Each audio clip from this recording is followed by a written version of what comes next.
Introduce the council, Councilor Robin Jubenville, Councilor Marilyn Petito Devaney, Councilor Eileen Duff, Councilor Prince Kennedy. And I'm going to read a letter from the governor into the record. Dear councilors, pursuant to the provisions of the Massachusetts General Laws, Chapter 27, Section 4, I am pleased to nominate for reappointment Colette M Santa as a member of the Parole Board to a term expiring March 8th, 2027. I appreciate your consideration of this nominee. The resume is attached for your convenience. Sincerely, Charles D.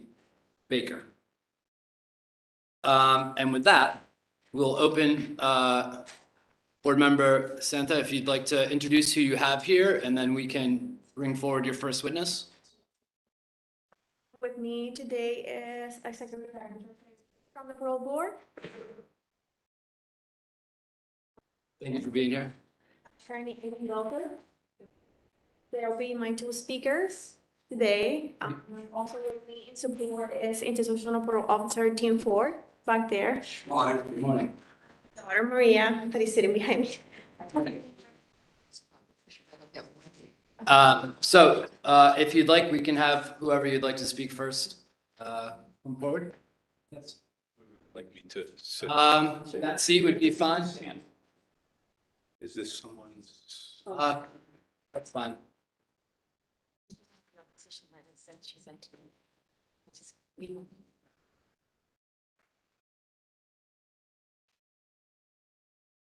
Good morning, councilors.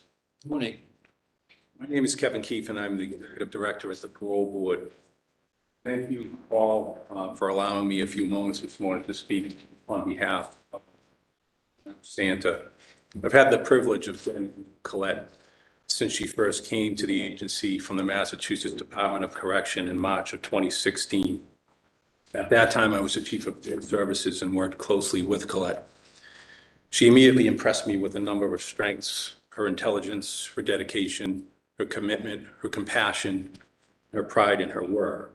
As the Chief of the Transitional Services Unit, she sought to improve the standards for her unit and for the agency as a whole. In 2017, she led an agency-wide effort for accreditation by the American Correctional Association, or ACA. In doing that work, she utilized a teamwork approach within her staff and with other unit managers to ensure that all units participated in the accreditation efforts. While the ACA standards provide a minimum for correctional authorities and paroling authorities, Colette's commitment goes far beyond that, and she is mission-driven. Second chances, she believes in rehabilitation, and she believes in responsible reintegration. She has spent decades working in the corrections field. The transition to parole was a natural one for her. We spoke about her last stop with the Department of Correction at the Northeast Correctional Center, also known as the Concord Farm, where she had the opportunity to assist people that were at the minimum and pre-release level of security. She took great satisfaction and gratification in taking some part and some role in people transitioning into the community, finding work, and taking the final steps toward reentry and reunification. I was thrilled for Colette when she was first nominated for the board back in late 2017. I felt that she would bring a relatively unique combination of skills, experiences, and characteristics to the work with the board. As this body well knows, the Parole Board enabling statute requires, in addition, that at least one member have experience in forensic psychology, that each member of the board have be a graduate of a 4-year accredited college or university and have at least 5 years of experience in at least one of the following: parole, probation, corrections, law enforcement, psychology, psychiatry, sociology, or social work. Colette far exceeds the requirements in both education and experience.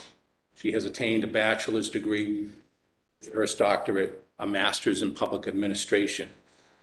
She continued her educational efforts when she got on the board, attaining a certification in drug and alcohol counseling. She also significantly exceeds the experience and training, having, as I noted, worked decades in the corrections sphere, but now over 6 years with parole. She brings language skills as our only Spanish-speaking board member, as well as diversity. Her education, skills, and abilities lend themselves very well to a primary function for a board member: application of the statutory legal standard, a required finding by the board in making a release decision that if an individual is released with appropriate conditions and supervision, they will live and remain at liberty without violating the law, and that their release is not incompatible with the welfare of society. Application of that standard requires the ability to comprehend and give proper context to voluminous information, including correctional reports, law enforcement records, assessments, substance use, and mental health evaluations. Similar to a judge, a board member is not an expert in all areas. However, they must have the ability to understand and incorporate a lot of information and expert opinions in their decision-making process.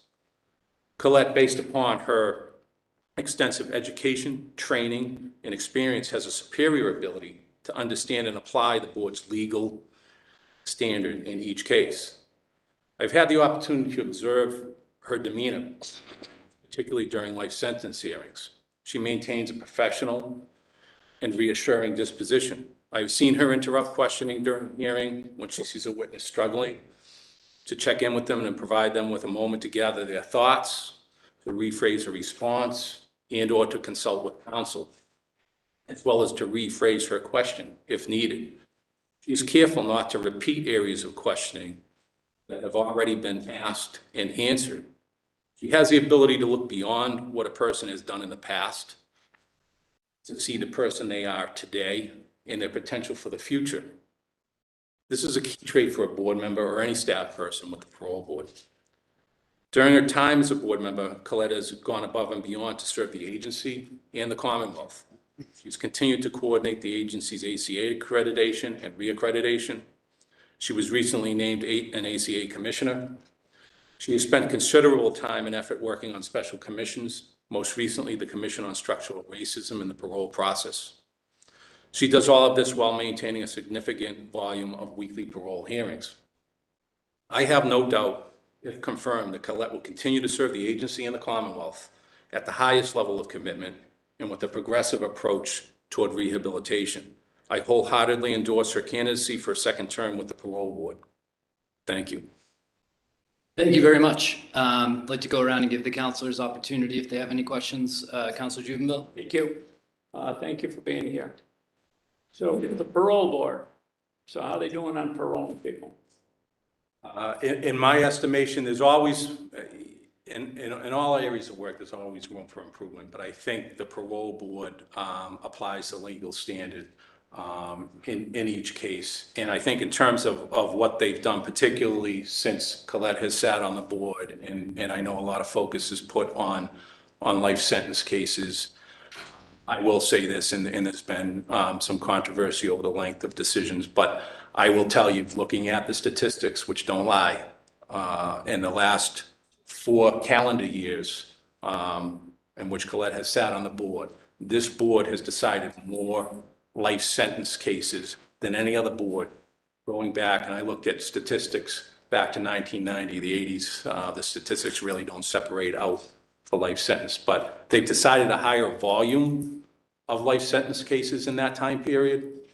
And they've given more positive votes than any other board in any 4-year period by far in history since 1990.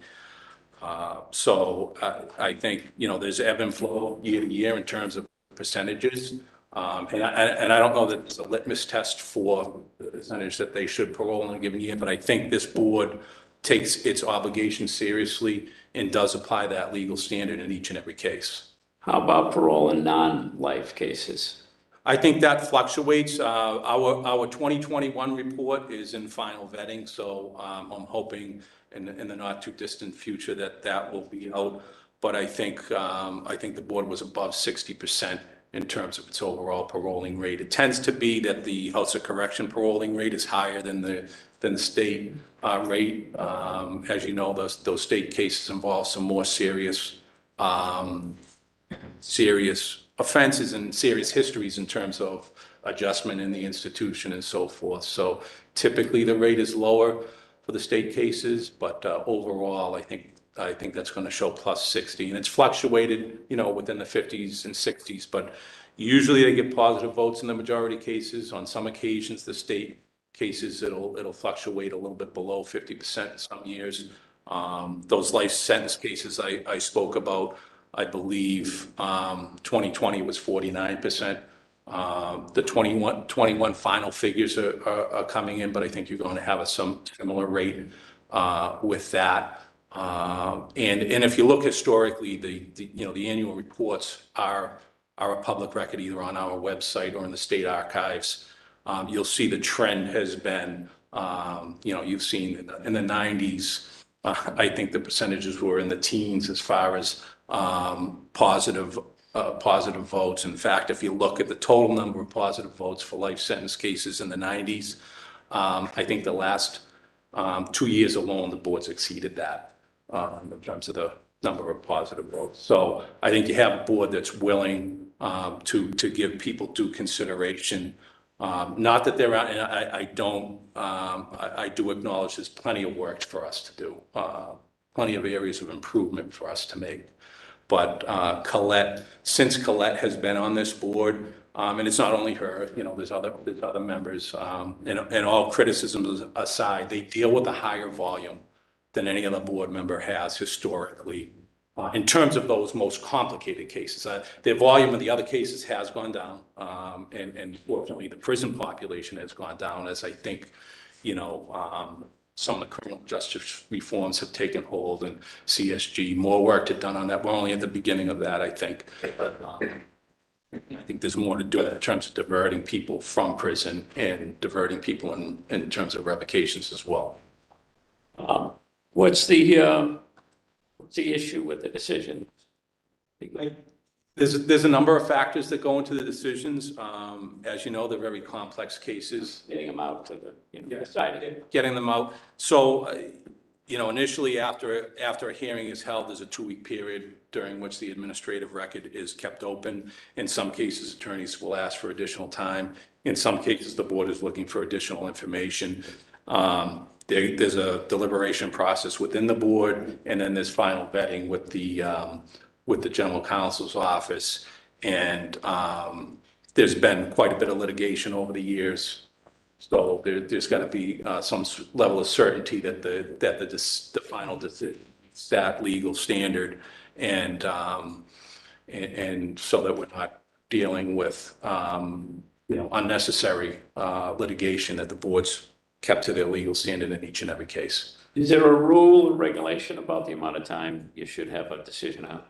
There isn't presently. I know there's pending legislation and recommendations anywhere from 60 days. I think presently we're going through a retooling process within general counsel's office. We've got some additional administrative support, and I think in the last month they've issued at least in excess of 20 decisions. I think over the next several months, they're going to be able to get that window down.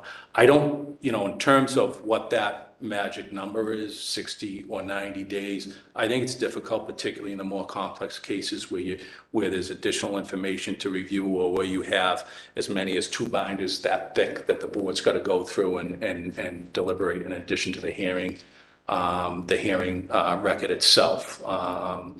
So additional materials that are submitted after the hearing. So, but I think we'll be able to get more towards that 90-day period as we progress over the next several months. And I know that's been problematic over time, and an ebb and flow as far as how long decisions take. But it is an area that we continue to work with prospects of improving that over the next several months. So would it be better, in your opinion, to have a 90-day rule, 90-day law? I'm not certain. I would think there would need to be some exceptions or some leeway in there for cases in which additional information is either going to be submitted by attorneys, or the board needs additional information. So there would need to be some flexibility, but I think in a case where everything's on the record, I think if there were a regulation, I think that that would be, the board would be able to. And this nominee, what is her voting record in your opinion? I believe that she has, and I don't have statistics for individual board members in front of me, but I think she has always been amongst the highest in terms of giving people a positive vote. Thank you.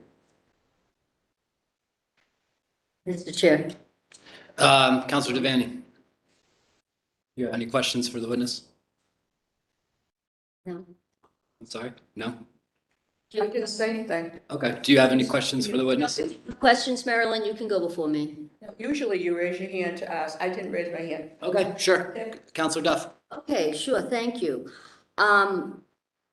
Thank you for being here today, we really appreciate it. I'm curious because there's been a lot of talk about this ACA, which I know a lot about. It's not really an accreditation that has a lot of prestige to it, and it has really nothing to do with the board. No other chair in the history, this is not a political thing, has ever applied for this and has made decisions, financial decisions, to not apply for it. But if this administration decided to, why, with all the legal staff they have, would they send a board member when we've been down a board member? She's missed almost 17% of the work year going to these meetings. I mean, it just seems to me like a very, and do you approve this as the executive? I don't think she's missed 17% of hearings due to the ACA. And I'm not going to argue that with you, but are you the one that appeals Yeah, this? and I don't want to argue in terms of missed hearings, but in terms of that due to the ACA obligation, I don't think missing hearings is related necessarily to that. It's very few. She goes to 2 conferences per year for that. So she only misses 2 days a year? Due to that, ACA. all board members, as you know, have vacation, personal. No, I understand that. I'm not talking about That- that at all. That's not what I'm talking about. But are you the one that approved this ACA? Absolutely. Why, I'm just curious, with such, although this board has a plethora of resources no other board has ever had, why on earth, when you have been down member of the board for so long, and there's been holdovers and holdovers and holdovers, why would you send a board member to this and not one of the multiple legal staff you have? Her attendance at these conferences has not It's not the, impacted the ability to do. it's not my question. That's not the question is about her. My question is to you, why would you make that choice? Why would you, when you're short-staffed already with board, why would you take a board member off of hearings? I think when you're talking about trying to establish standards for an agency, you have to have at least a floor. And I don't, whether we had ACA accreditation or not, I think that's the floor. There's a lot more work to be done. I agree with you that that's not the be-all and end-all, have that accreditation, but that's a floor, that's a minimum. And then there's more that I think that we have to do as an agency. So I appreciate all her efforts in that regard, but I would agree with you that that's just the minimum. I think Colette would just establish. I understand that, sir. And I understand that she's only missed 2 meetings a year because of this. What I don't understand, why you as the executive director, short-staffed, take you told us how valuable she is. Why on earth would you use that instead of one of your lawyers? Because we'd already met. The floor had already been met previously. It collapsed under Chairman Tressler. We know that to be true.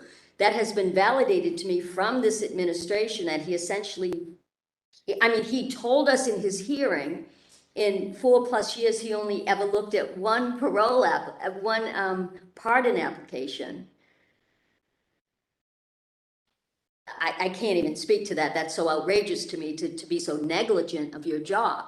But my question that you haven't answered yet is why would you, as the executive director, take such a valuable resource instead of one of the multiple other resources you had? It seems like an odd choice and an odd judgment. It was, Because we'd already met that standard. The ACA really isn't an important standard in parole. It's not. yeah, I would beg to differ, but I know you would. yeah. But can you just answer the question why you chose to send her and not a legal? Yes, and I've tried to, I think that, I think it's important to have that, or that minimum standard. Yeah. I think she holds particular expertise in that area, and I think she was a key person. And I would not have approved of it unless we could sustain the operations of the board, including hearings. If I thought that that would have been impacted negatively, I would not have approved it, neither would the chair. Okay, that's fair. And so, why would you choose a board member with so little experience over some of the board members with so much more experience? In terms of ACA, there's no other, In terms of ACA, in terms of the actual job of parole, of their actual expertise. I'm sorry, she has decades of experience in. Not on the parole board, she does not. She has decades of experience jumping from job to job the year. She doesn't have decades of experience in parole. So why would you, I'm just curious. Choose for, I'm sorry, choose for what? Because I don't choose for. What you just told me, you chose her to go to this ACA. You didn't choose her to go? She was initially, she did this in 2017. I was the chief of field services. I had, So who- I had nothing to do with, Oh, so you had nothing, nothing to do with her being that point person on it. I worked with her as a fellow manager. Okay. Got to know her through that process. Did her to this? It wasn't you. I was under the impression it was you. No, it was Chairman Tressler at the time. Makes sense. Okay, terrific. How would you say her recidivism rate is? We know that she has a high parole rate. How often do those people reoffend? Because those are the numbers, because we haven't, we used to get reports all the time. The chair used to come and report to us about individual people, but we haven't seen that. So how's her recidivism? Yeah. That's the number that counts. We have statistics for the agency as a whole, but in terms of individual board members, that would take some more work to produce It's those. not hard, honestly, because we've always done it. It's always been done. It was the precedent. I mean, it's not hard to do. So you don't have any idea what her recidivism rate is? Other than what we report annually, What you just said to me is you only do it as a group. You're not doing individual. no, we don't look at that. Why? We don't look at that because that's a matter of supervision when they're in the community. I wouldn't put that on necessarily on Colette individually. The board works in panels and groups, and particularly in life sentence hearings, it's a full board decision. So I think reporting those statistics as a group is the most important factor. So then, okay, so that follows then that her individual parole rates don't matter at all. And yet you've just touted them as something to be proud of. It's something to begin with. They're not mutually exclusive, so it's one or the other. So her individual parole rates, therefore, are you saying really don't matter? I'm not saying that at all. That's a matter for you to determine. No, I'm asking you for your opinion. You're the executive director. I want you to tell me. I think it matters that people are willing to parole individuals that have shown that they're ready to live in the community and have some probability of living in the community without violating the law. I think that's a key element for any board member, that they're willing to do that. Correct, but just paroling people, that's not the goal of the parole board, okay? We all understand that. This is not about just letting people out. This happened after, Councilor Devaney has talked passionately and eloquently about this many times after the Sinelli incident. The agency was so demoralized, it was restructured to get that bottom line or ceiling. They achieved it very, very successfully, albeit at great pain internally and externally.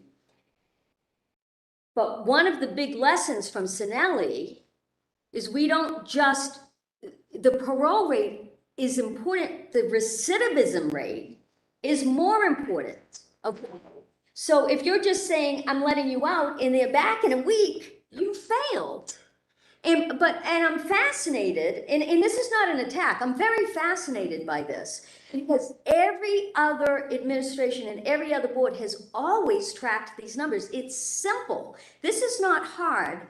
This is not even math. This is arithmetic, okay? And I know you know the difference, but you've very specifically chosen not to. So I have to conclude that her parole rate doesn't matter. Because if her recidivism rate doesn't matter, her parole rate doesn't, correct?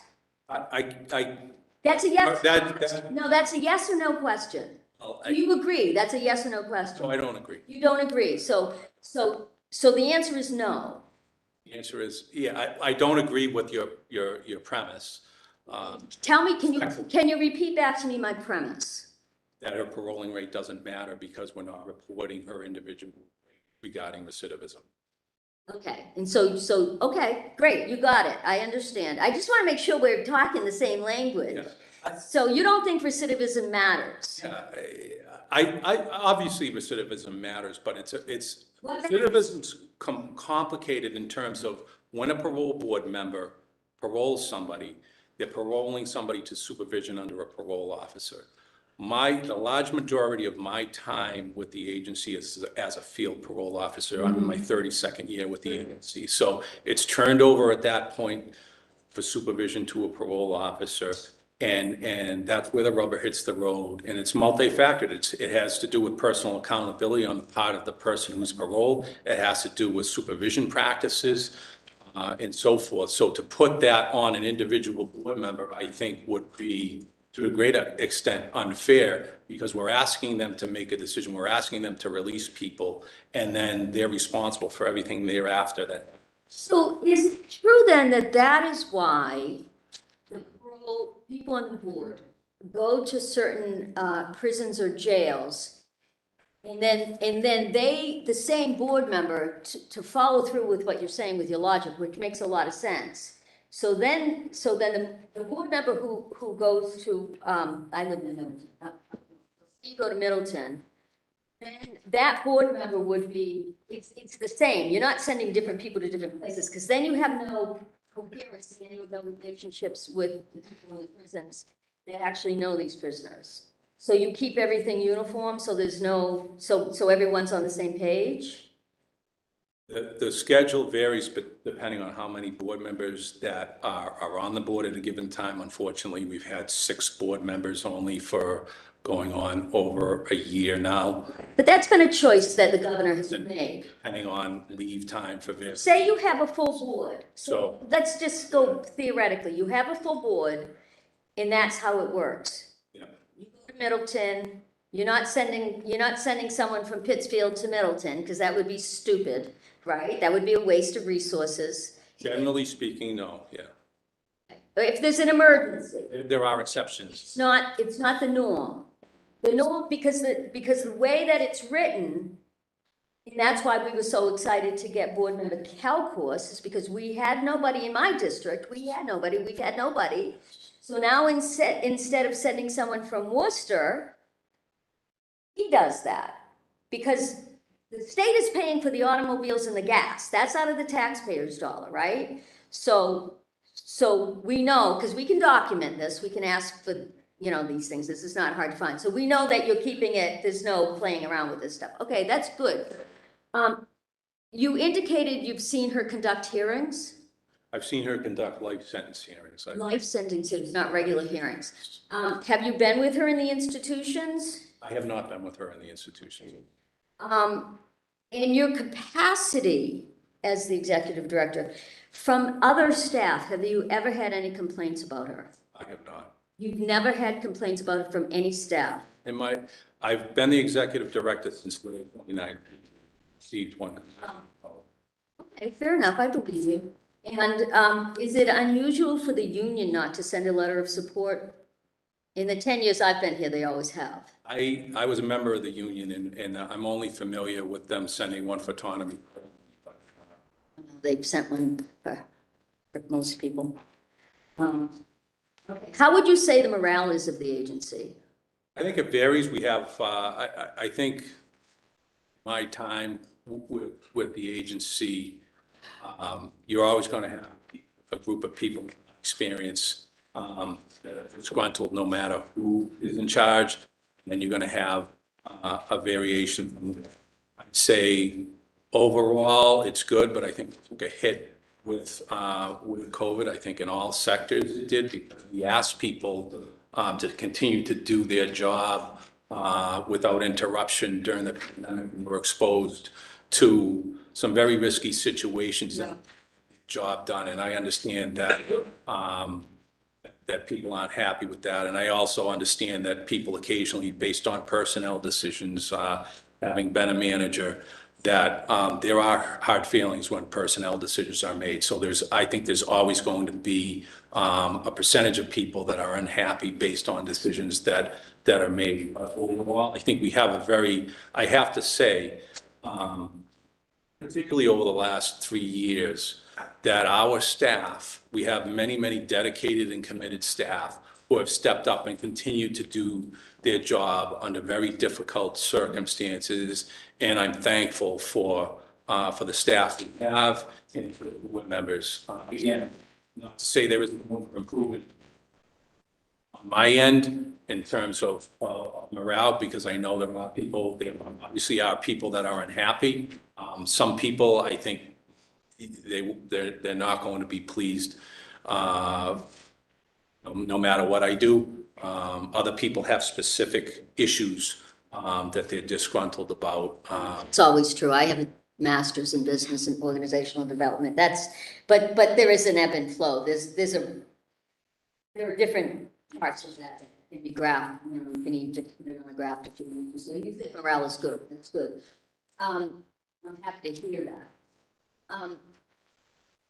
So, did you say you were a TPO? I started out, back in the day when I started, they called us junior parole officers. It's now called TPO, transition. It's a civil service. Civil service. It's a civil service, which is a bare minimal, grade exam. So there's a lot of concern. There's going to be no weather bill. Now, did you approve that? No, I was the chief of field services when she worked with Santa at Concord DOC, and she failed the civil service exam total 3 times. Yet she was promoted to be a deputy supervisor, to supervise people, to supervise parole officers, even though she'd never passed the exam and she'd never actually done their job. She never had done the job of the people she was supervising, and she failed the exam 3 times. Now she's promoted to the chief of institutional parole. The only analogy I can make is that is like a paralegal supervising a law partner.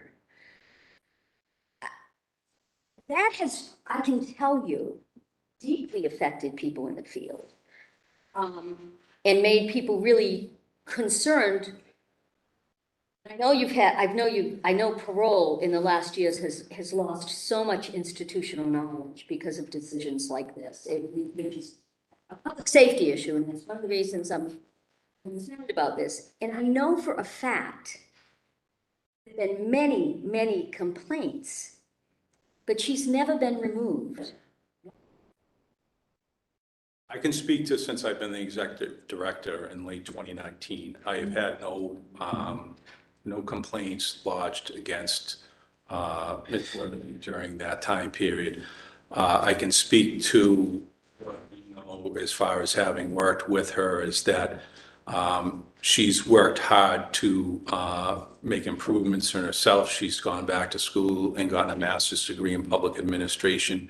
She's attended a leadership training from the national. I understand that, sir, but she never passed the exam. It's like having a paralegal supervising law partners. Do you not see anything wrong with that? No, I know many people who are not good test takers, who are. I'm not either, I'm dyslexic. There are accommodations for that. Yeah, even with accommodations, some people simply are not good test takers. I've Sad. worked with people who have been managers who don't do well on tests. I understand that. And other managers in The that. feeling is, I'm sorry, I keep interrupting. No, We're gonna have a long hearing, yeah. and we've got another one this afternoon. So your feeling is she's just not a good test taker? I think. You're on the you will go on the record today saying that your feeling about her is she's fine in the position, she's competent and does a good job, she just doesn't test well. I think, Do you agree with me? yes, as Statement, she just doesn't test well, but she does a good job. as with all of us, we can all stand improvement. That is a given. We understand, all of us, myself, very much. Are you aware of her miscalculations of dates and directions that have put public safety at risk?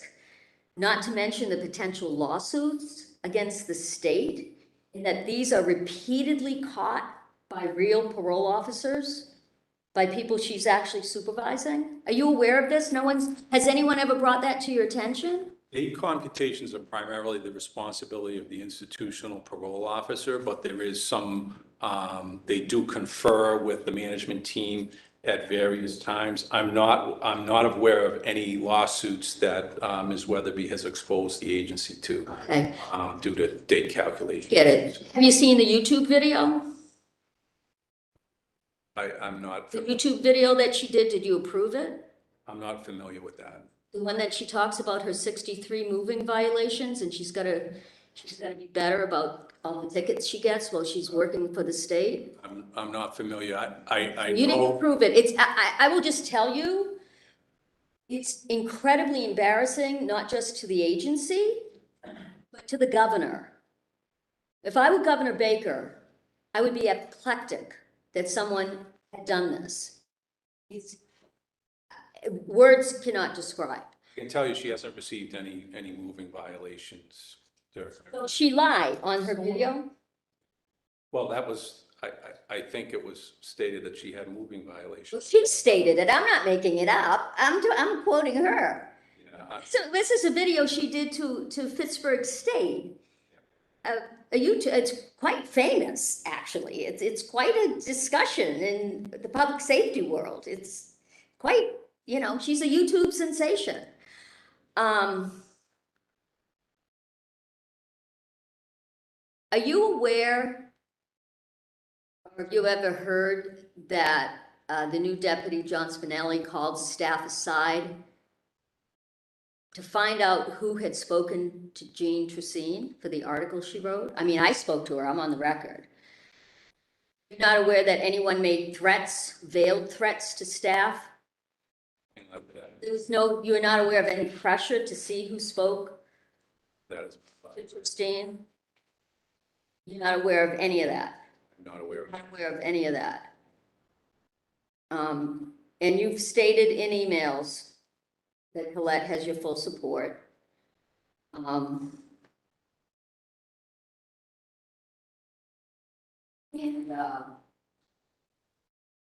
you don't feel there's any demoralization in the, there's a few people, as always, that might be unhappy, but you would say, as a whole, the agency is incredibly happy. It's well functioning, there's good spirits, it's a good team. Yeah, I don't know that I would use the term incredibly happy, but I think people Good spirits, there's not, people like their jobs overall. there's no discontent. It's difficult work. There's always going to be levels of discontent, but Of course there are. But you don't feel that there's any political nepotism in this agency? None. Okay. In that it doesn't really matter if the person is competent, people just because I'm on the record of saying this since this governor came in. And you can completely disagree with me because I don't work there. But I follow it very, very closely. And, you know, I have publicly said many times, because I'm passionate about this, and I want it to be the best. I want victims to be safe. I want people to succeed. It's why, you know, when they put Josh Wall in charge, he instituted a step down. That's why he brought it to a baseline. We came to a baseline. Decisions were out often in 30 days. There's no reason, listen, they're not even writing their own decisions anymore. That is astounding to me. I don't even know how it's legal that you can have somebody who's not in the room write a decision about something. But I'm not the governor. The governor's made that decision. And since you've told me today the agency hasn't been sued for anything. I wouldn't say they haven't been sued for it. The agency's sued every day for a variety of. Sued all the time too, but there are suits and there are suits. There are things that are real and there are things that are frivolous. And we get that. Listen, we get sued all the time, you know? I understand that. I'm not about that. But I am concerned, you know, and I've said many times that this agency has been loaded with political nepotism and is the, you know, the stepchild of the public safety of criminal justice. I mean, it's just, you know, and you're absolutely right. You know, Chairman Tressler really, I think is grossly negligent. I've gone on the record many times saying that. I've said it to him. I've had conversations with him since he's gone to the bench about it. I think what he did was just beyond anything I can imagine, to not care, to really not care about people who have filed and to not read the applications, because we know there are hundreds of them and people are just languishing, waiting for this. But he admitted that, and that's bygones. But there's been so much institutional loss. There have been people let go who have been career people. Right before the pensions kicked in, they've been let go. But back to Tressler, he didn't do the work. So this one, Ms. Maroney has had to pick up the slack. I know they're buddies. I know they all come out of the same office. And, you know, she's applied to be a judge. So now we're going to see everything's going to stop moving, right? We know that. All of a sudden we're getting decisions when people have been waiting, you know, 11 months for a decision. If your kid had been murdered and you were waiting 11 months, to me, that's unconscionable. Unconscionable. But anyway, thank you for your time. Thank you for your testimony. I appreciate it. Thank you, Colin. Thank you, Counselor. Counselor Kennedy. Glad you came. I just have one question to follow up on that. We used to get individual parole board members' rates of parole. We got those numbers. They're not that hard to pull together. Certainly something that's important for us to look at, because I think the majority of this council is supportive of parole. And when you just throw out a number of 60% for an agency, well, one person could be 25%. Another person could be 85%. How are we supposed to judge if we don't have those numbers? I can certainly look into that. I know prior. We've asked over the years. We used to get them on a regular basis. We don't get them anymore. You're asking me, so I'll, you know, I would really like to see those. I can certainly take that back, but I understand that hasn't been done, and so Where do you get those from? I can go back and find out. I have to talk to our research coordinator and the chair and see I what. don't think it's that hard, It's arithmetic, it's not math. you know? I would like to see those numbers, because we, you know, it's not about this particular nominee that I'm talking about. She seems to have a high parole rate. I got a letter complaining that they were too high, you know? But I don't know, we're blind. The recidivism rate we need to see. But we're also just blind, we don't know, because we don't have the numbers, you know? Is that a fair thing for us to ask for? Will you give a commitment that you'll get us those numbers? I'm going to Final decisions are vetted through the chair and general counsel's office, but I've committed, I'm taking that back, and I will get you an answer on that. It's not a commitment to give me the numbers. I don't make decisions in a vacuum, it's what We asked before. It's the last two chairs.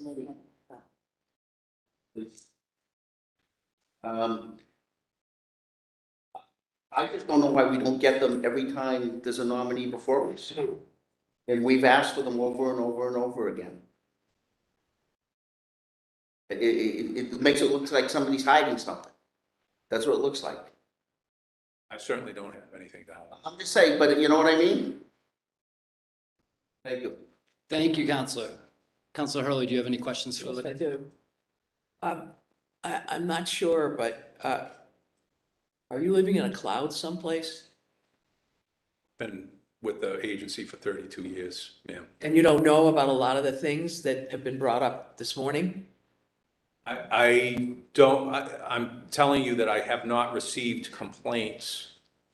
I have not received any complaints. There's been no grievances against the individual that Councilor Duff had mentioned Do earlier. you work in the same office building? Yes, You engage in conversations with people? yes. And you're telling me you don't know about any of these issues? I know that people sometimes have difficulty with management styles, sure, yeah, but in terms of any sorts of complaints, I've received, when I talk about, a complaint is serious to me, or a grievance, and I would work with the unions. I speak on a regular basis with the field parole officers union, which also covers the institutional parole officers. And I've told them, and from time to time, there's been issues that have been discussed at labor management meetings in terms of whether they've been having problems with what a manager has done. I consider that discussions for labor management. In terms of a complaint where somebody comes to me and says that the person has done something that's grievable, that's wrong, that needs to be addressed, I have not received that. But in terms of complaints, sure, we deal with that at labor management all the time, but in terms of an actual complaint, I have not received anything. Did the agency get sued within the last year and a half by someone who was let go, who alleged that she had been harassed and basically tortured by some of the employees there? I've been the executive director since late 2019. I'm not familiar with any lawsuits of that nature since that period. Was a legal claim filed by an attorney on behalf of someone? Since I've That been, was settled. That was settled. since I've been executive director, I'm not aware of any. How long have you been executive director? Since late 2019. Okay. Because I got phone calls from people who complained that this woman who was hired was set up because people inside that were alleged to be associated with this nominee happy, and she wasn't happy because it wasn't one of their people. I'm not familiar with the specifics of that. At that time, I would tell you, since 2019, no. Prior to that, I was the chief of field services, so I dealt with field services issues.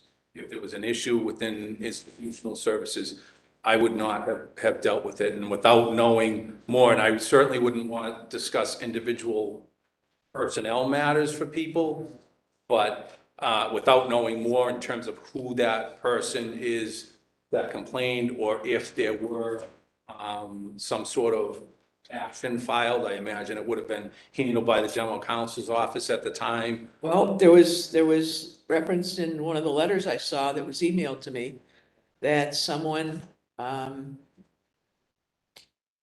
was improperly denied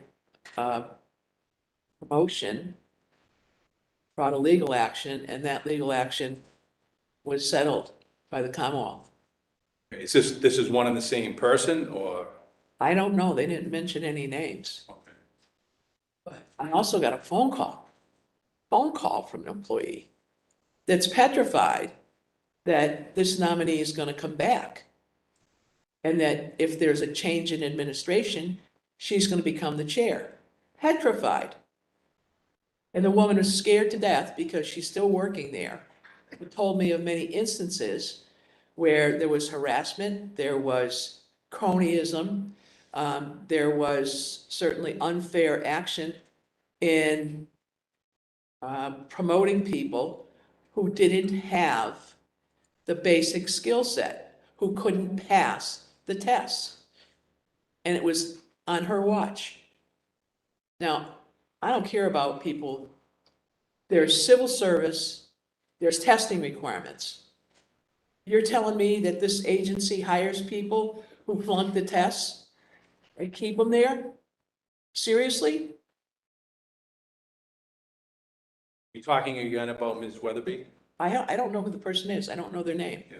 Well, this is what Councilor Duff had asked about earlier, so talking specifically about her, she would have had to have passed the test to be in the position of a transitional officer with the agency. You cannot get a job as a transitional parole officer. Managers are not subject to testing. We've had managers on the transitional services side of the house that have never taken the civil services. Maybe you should start having them take tests to make sure that they are competent.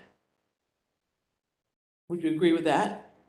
Having managers take tests, I'm not familiar with at least within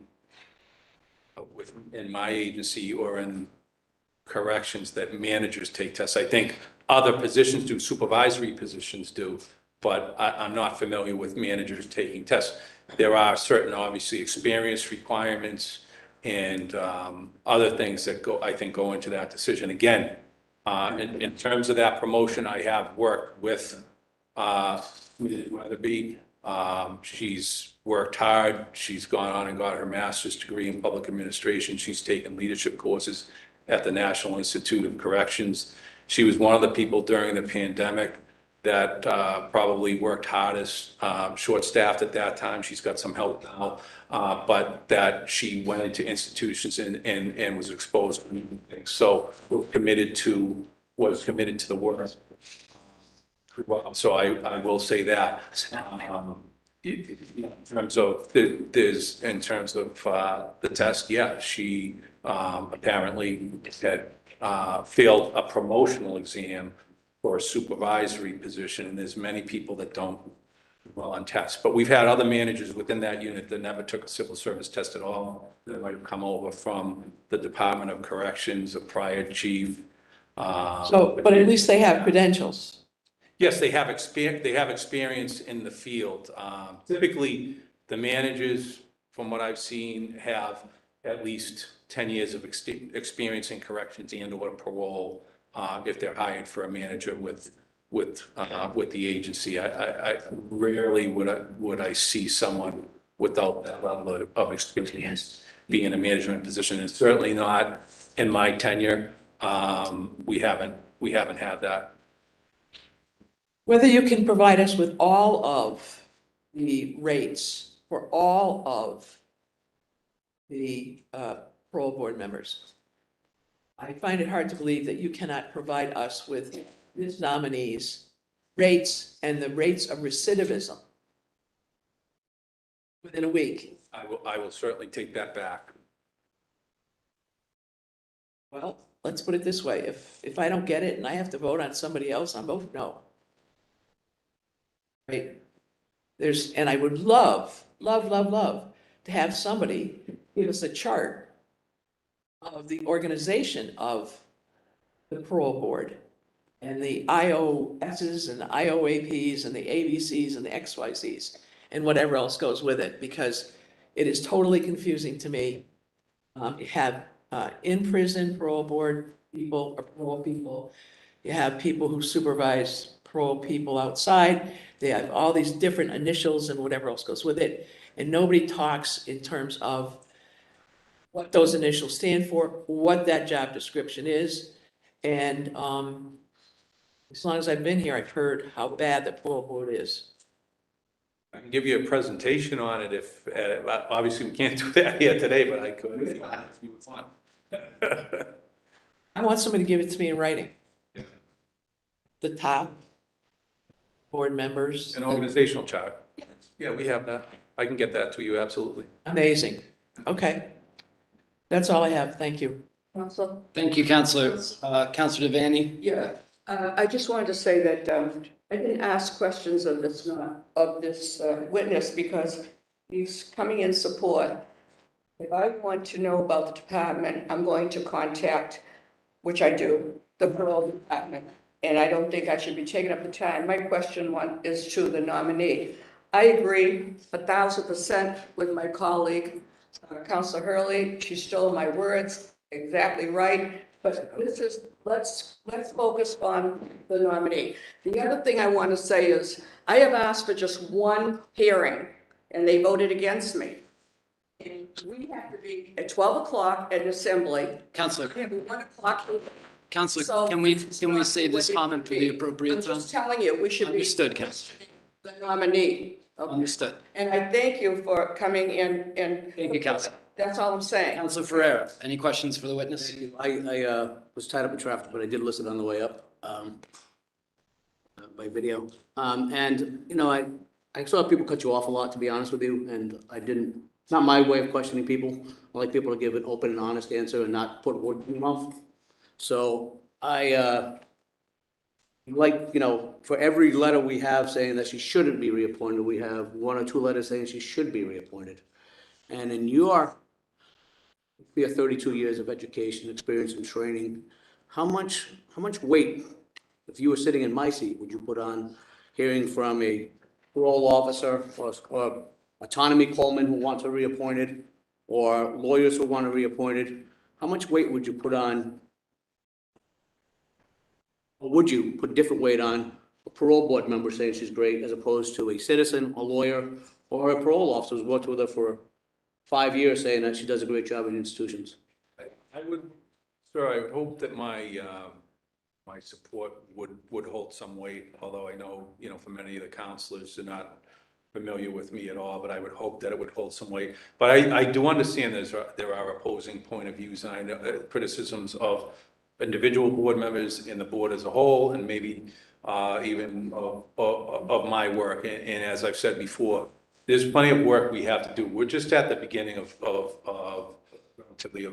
implementing some of the reforms over the last few years, and there's plenty more to do. But bottom line, I would hope that my support would hold some weight, or people that have actually done the work for a number of years, that would hold some weight, or fellow board member like Mr. Coleman, that would hold some weight with the council. How about, like, this morning, I got an email from Jason Price, institutional parole officer. Familiar with- Can you tell me, like, what exactly the interconnection between the nominee and Mr. Price would have been over the years? So Mr. Price, and I'm not sure his exact start date, but I know that he initially started out with the agency through civil service as a transitional parole officer, and he may have been worked at some point and during Colette's tenure as the chief of transitional services. He was then promoted to a field parole officer position. At the time, I was the chief of field services and hired him for that. He not only had experience in parole, but he was a juvenile case worker for DYS prior to coming to parole. So we hired him as a field parole officer. He worked there for a couple of years, and then he had taken the promotional examination for an institutional parole officer and took a job at MCI Concord. I think that promotion occurred under the current chief, Chief Weatherby, but I believe Jason's got at least between his DYS time and time with parole, at least 15 years of experience in the field. And he's a huge supporter, so she's been a consummate and diligent employee since her arrival. One of the sentences. So what exactly is his job as a quote institutional parole officer? So he supervises, I believe he has 2 transitional parole officers under his supervision at this point. So he prepares all cases for the parole board from MCI Concord and the Northeast Correctional Center, the Concord Farm, which is the minimum release center out there. So what that involves is that in each case, they do an assessment called the LSCMI, which they're all trained and certified in. Everybody in that unit from the TPOs up to the chief are trained in the level of service case management inventory. Which involves an interview with the inmate prior to them seeing the board. They also gather all the law enforcement correctional records, substance use and mental health evaluations that may be available for the board. And after their interview, they put all the materials together and present that to the board at the time of the hearing, along with correctional staff that may be available for the hearing.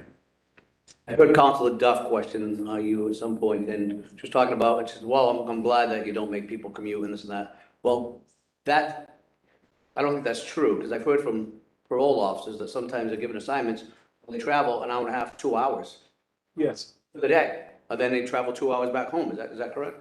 Yeah, we have a number of staff that have to travel quite a distance, and I would say in terms of board members, sometimes they do travel a great distance. I would say recently, while we're going through the transition with new board members, we have one board member who's going to travel, and we mentioned Pittsfield earlier, that's going to travel to Pittsfield, that's never been there before. I would agree with Councilor Duff, that's not the ideal deal for, at least for the board members. But in terms of parole officers, field parole officers, they're assigned a vehicle and they go wherever they are assigned until they can get a closer assignment, transfer to a closer assignment based on seniority. And of course, we're all interested in recidivism rates. The whole idea is to send people back to jail and get them healthy and productive members of society.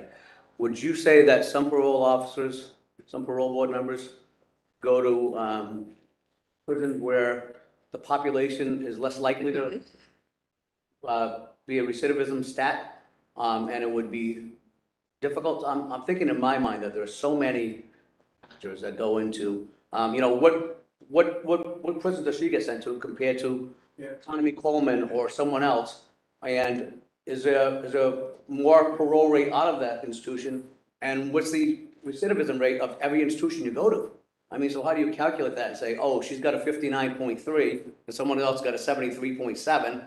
But there's so many factors. So do you have an answer to that? Like, how do you? Yeah, I would agree with you on that. So for instance, if someone's doing hearings at Sousa Baronel's, which is the maximum security prison, you're dealing with people not only with serious offenses, but have significant and serious adjustment issues within the Department of Corrections such that they're at that facility. And you may have somebody that's at a pre-release center who has completed all their programming and is transitioning to the community, may even have a job by the time that they see the parole board. So obviously that individual is a much better candidate.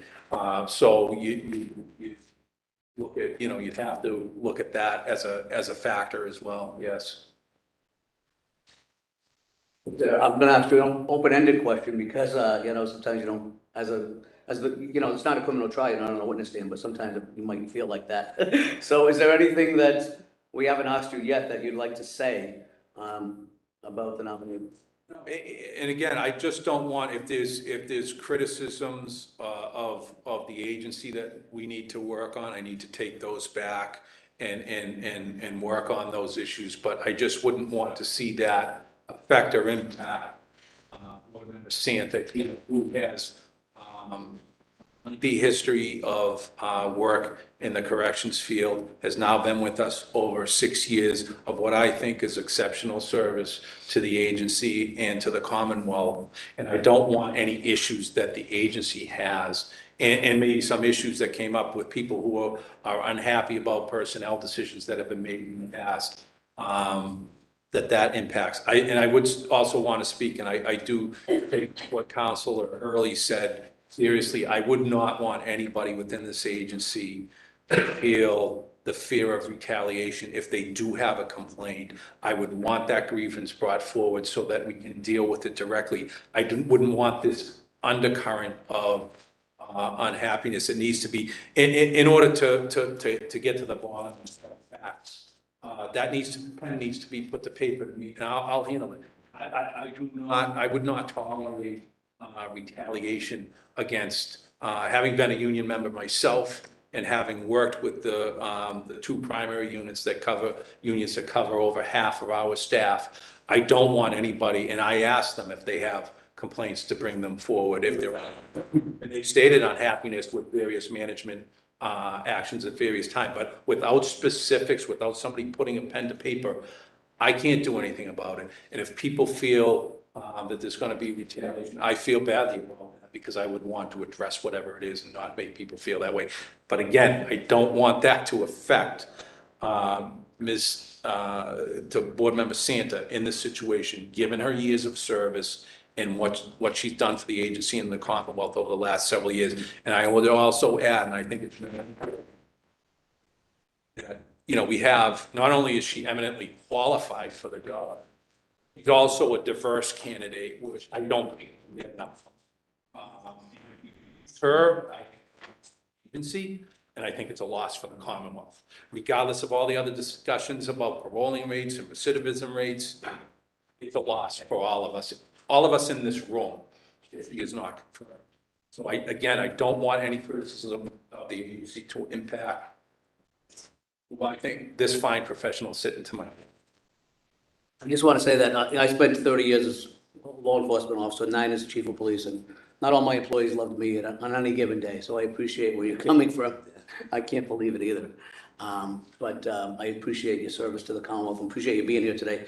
And I appreciate the fact that you offered, when Councilor Hurley, that you'd come back and speak to us about issues that the council may have as a whole, outside of a hearing for nominees, so that it doesn't get dumped on a nominee's back. We can talk to you about. Thank you. Councilor Ferreira, how could anyone not like you? I find it hard to believe. There are a couple Very of crazy people out there, you know? Yeah, that's true. So I do have a few questions. Thank you for, To escape. thank you. Sorry, last one here. So, in your role and your experience, what makes a good parole board? I think to have a good board, and this is, again, it's my opinion, and also looking at sort of the actual, I think what we're looking for is to make sure that we have a variety of perspectives on the board, that have minimum qualifications that are variety of perspectives, which I do think, despite criticisms we have on this board, we have a forensic psychologist, we have a defense attorney, we have a former prosecutor, we have somebody experienced in corrections, we have a board member who has many, many years, more years of service than to the agency as well. So I think those combination of perspectives and experience are important on the parole board. I do think it's important to have the behavioral health aspect of it, and we do now. We have, and actually I correct myself, we have 2 forensic psychologists with the board. My understanding is that Dr. Gavin will be starting on August 22nd with us, which I think that's a welcome addition to the board. But I still think you want to have that rounded out variety of perspectives and experiences and lengthy experience, and I think we have that.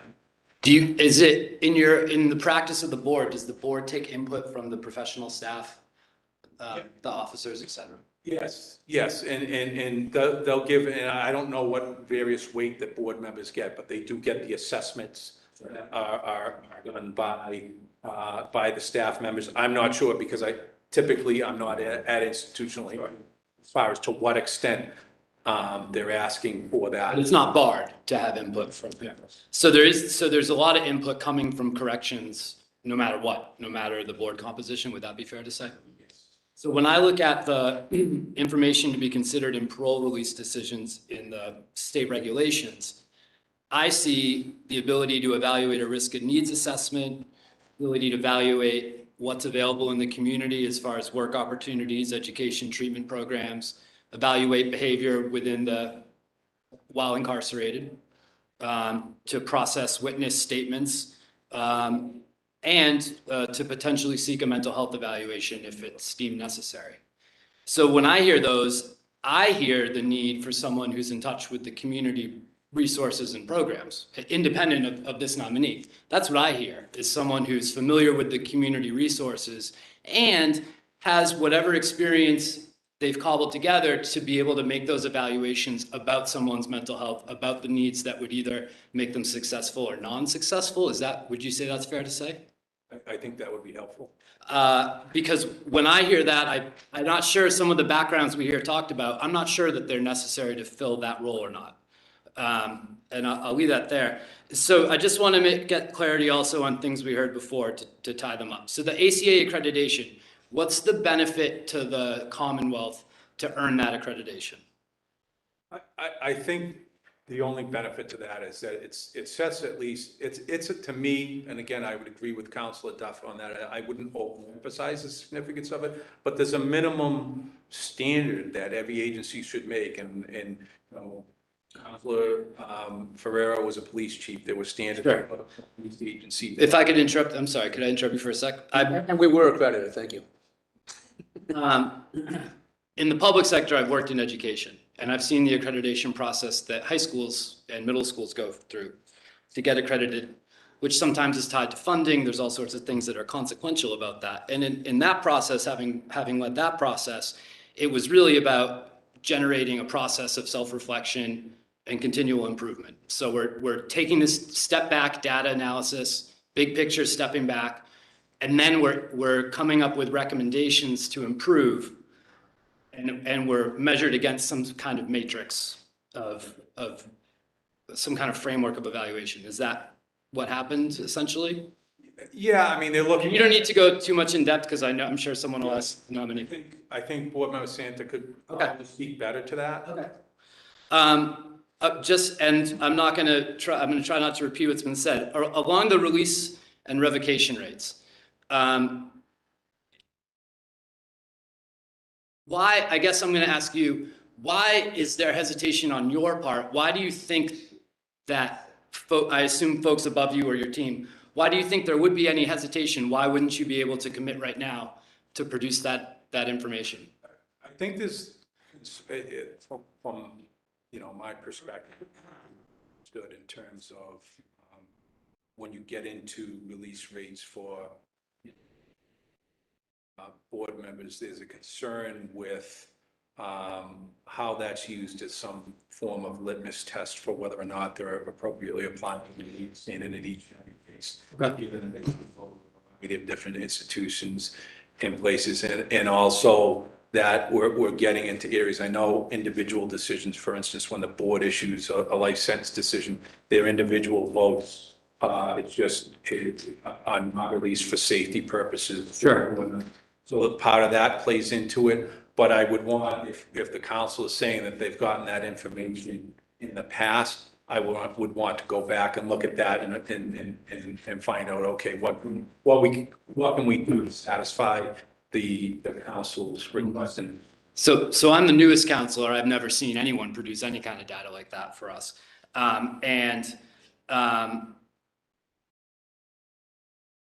To me, it speaks to transparent, like as a counselor, there's 2 points of data I would like to see. The approval and denial rates, which the only thing it tells me is, I look at all the board members, is someone way off? Is someone way off? That's all I want to see. I don't want to judge them and say, how come it's 65 and not 60 or whatever? I want to say, wow, you're at 22 and everyone else is averaging 50. What's going on? Or vice versa, right? That's one data point I want, approval denial rates. The second data point I want is the revocation rates. And I want the revocation rates tied with the approval denial rates, because in my mind, revocation is really about A, the determination initially whether they're prepared to re-enter, and B, have the conditions placed on them been placed reasonably and appropriately. So if I release someone because I want my stats to look good, I want to have a high release rate, and I put these absurd conditions out there that create an inevitable revocation, then the number doesn't tell me anything. Do you know what I'm saying? It seems like the numbers things could be hidden in the numbers. And then when it comes to like a panel of three, when there's a panel of three, do we have the data on each individual's vote or do we just have the panel vote? And I apologize, I know this came up, I want to keep it straight. When there's a panel of three, do we have the individual numbers or do you have them as a department? I would think that we would be able to extract the individual on a panel, although if you have a full three-member panel, you know, you may have two that vote for and one against, and you could pass that out, I would suppose, but the ultimate decision is the decision, you know, that panel decided to parole, or maybe two sit denied and one was in favor.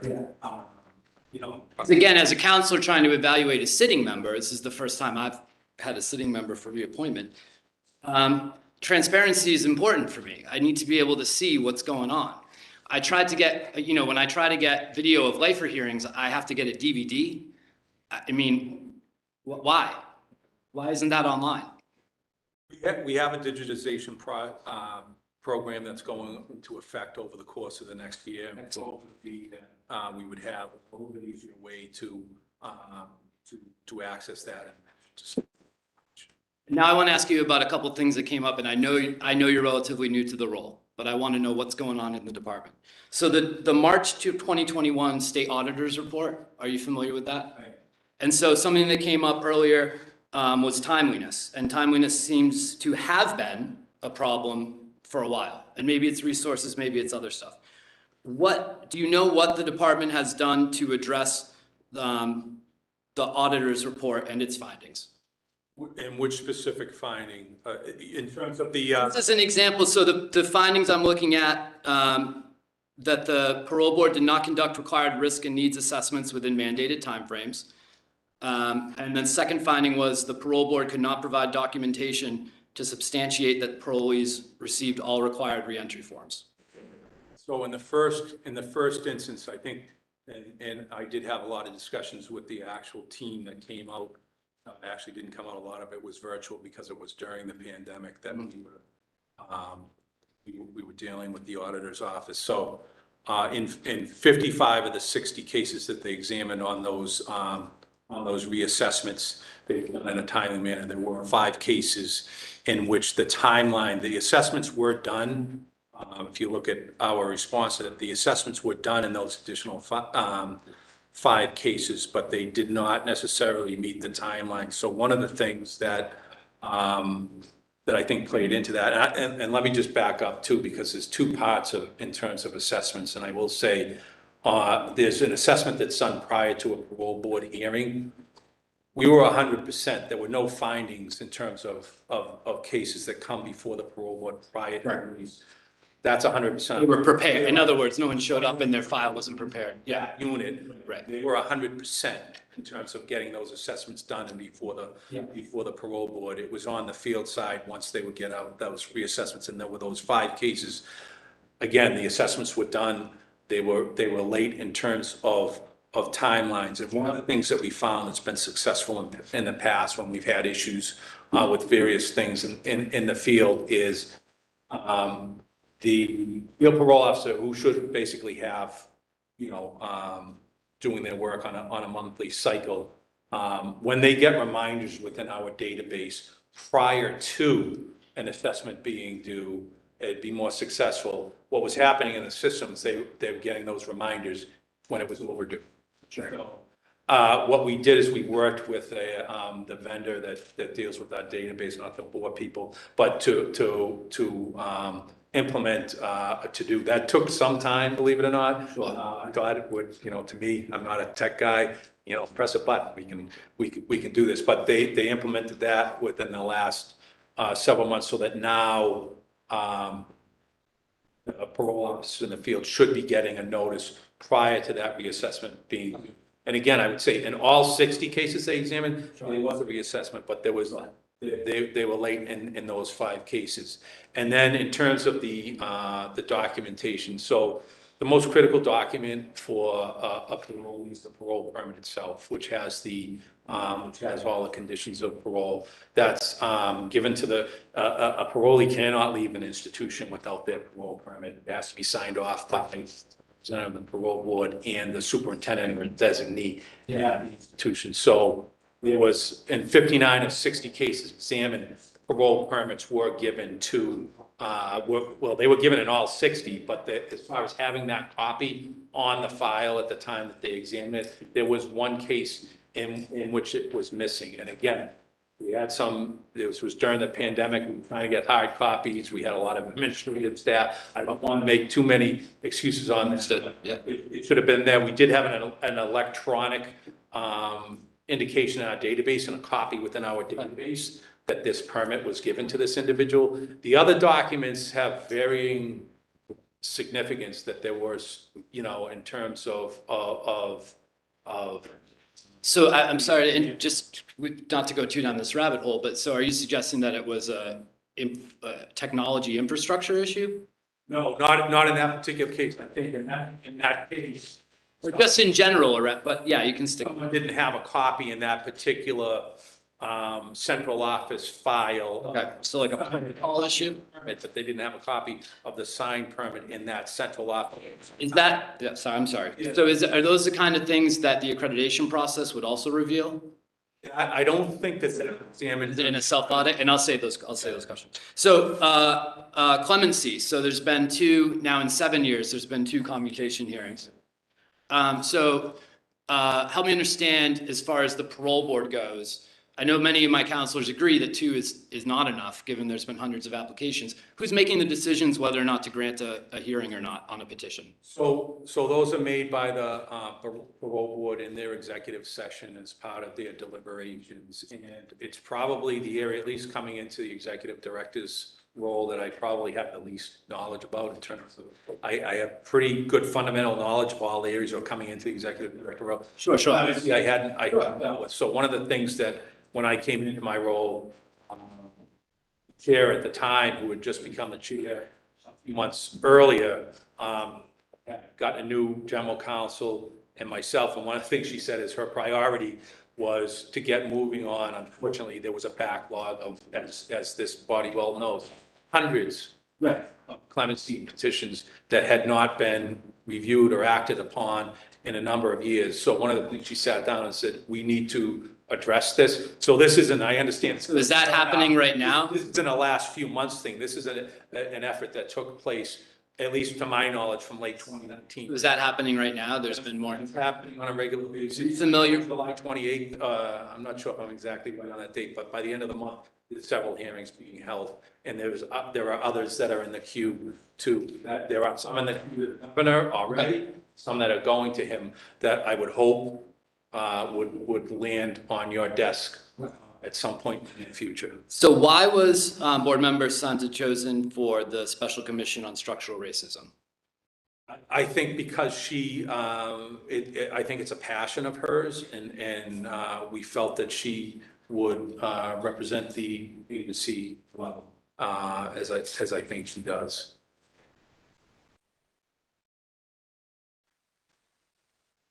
I was surprised to hear you say that you're not familiar with there being discomfort among staff in the department, because I received over a dozen phone calls and a bunch of anonymous letters.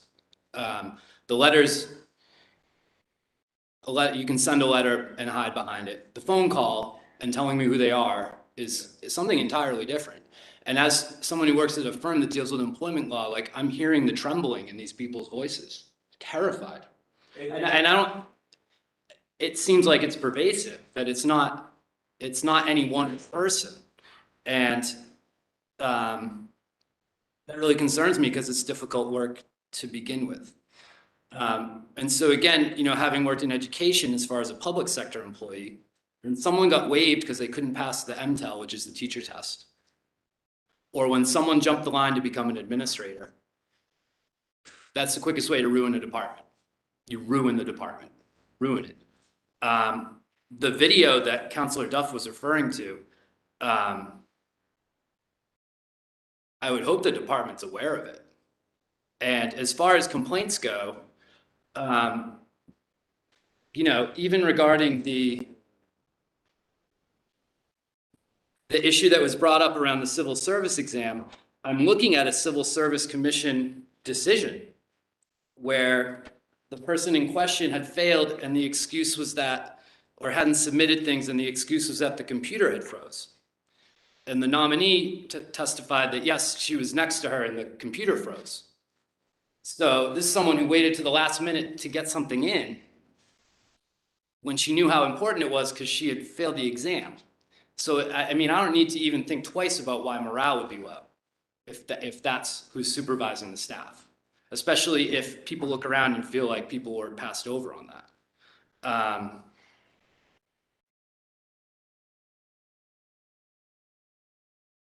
I think that's a real concern. And I don't think, I know you're new in your role, still relatively new, but I think that's a real concern. And I've heard it well before this hearing, and not in connection exclusively to any one person. And I wouldn't say that there's no discomfort, because I think there is from time to time, and we do deal with criticism of various managers. But again, I would want, if somebody has a substantive complaint issue with a manager, we want that put in writing and agreed so that we could deal with it appropriately. And this is the last thing. Like, to me. Yeah, no, the rumors don't help, right? And again, that's why the culture is so important. And I'll just, you know, leave with this. It sounds like there needs to be some kind of safe space for people to voice themselves, because they are fearful of retaliation. And they feel, whether justified or not, they feel they've seen it. They feel they've seen it as well. And what kind of concerns me, and it's not on you, is your hesitation to commit to bring us the data. I'm not putting that on you. To me, that speaks with a culture where it's like very guarded and very top heavy. And I just think, you know, I doubt that's what the governor wants overall. And I'm not putting that on you again, but it just seems to me the culture of the department is creating problems. And I don't think it's serving the Commonwealth as well as it could. I very much appreciate you putting up with all this questioning this morning. And thank you very much for being here. I know you're committed to the work, and that you're committed to making the department the best that it can be. Thank you. Councilor Devaney. As a point of privilege, Yes. personal privilege, the purpose of a witness who the nominee brings in is to talk and support. This witness has been questioned an hour and 25 minutes.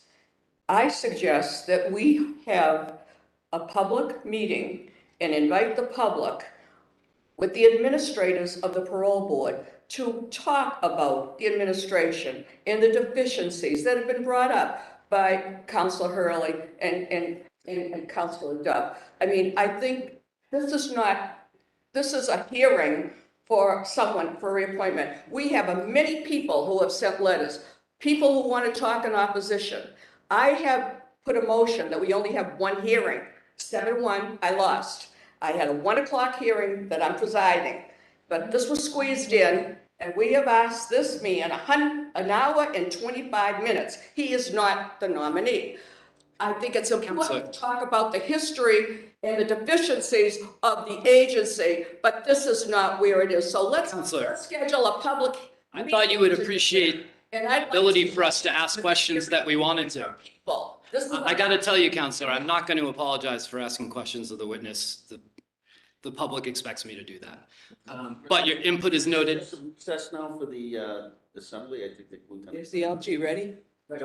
Governor comes in at 12 o'clock every week for an assembly and look at it. We haven't even. We're going to recess for 5 minutes.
She is.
And we are going to hear next from the nominee's second witness. Is that correct?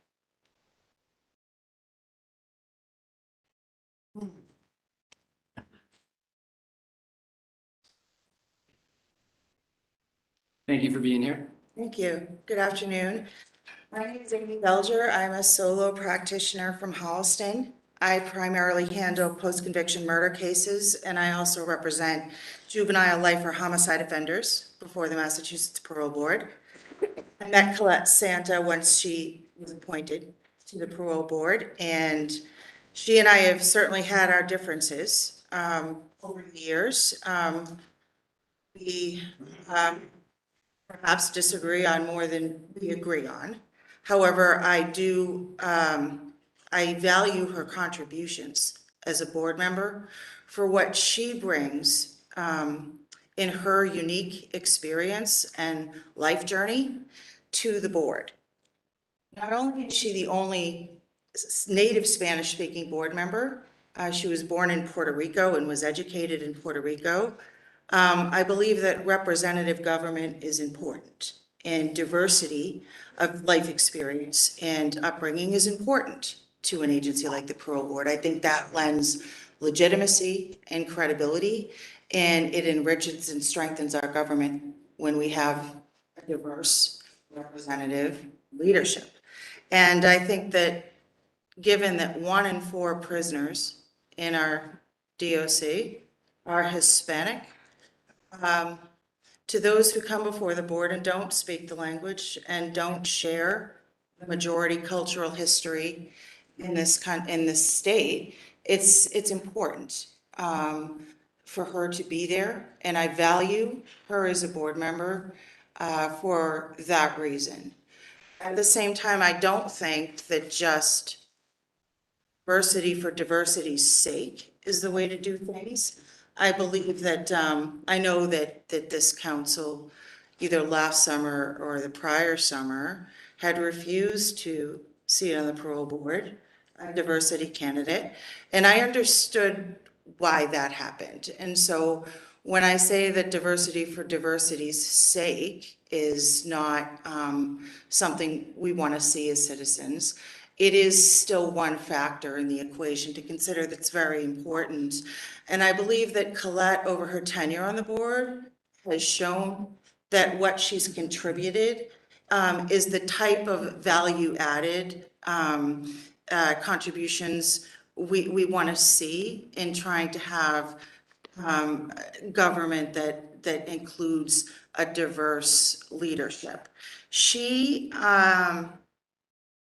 has the ability in the hearing room to see where fellow board members are using complex language, English language, and complex legal concept, and I have seen her be very attuned to the lack of capacity for the translator to convey the import and the meaning of the question and the clarity of the question to the candidate for parole that's non-English speaking. And I've seen her clean that up, right? And help facilitate understanding and comprehension on the parts of both the board members and candidates for parole who don't speak English. So I see that as a very unique contribution that she makes to the process. As somebody who advocates for, indigent candidates for parole, I want to see them have every opportunity to be understood and, to bring forward what information they have to bring forward in the process and not see the process perverted or undermined by a lack of understanding. So I appreciate her contributions as a board member in that area.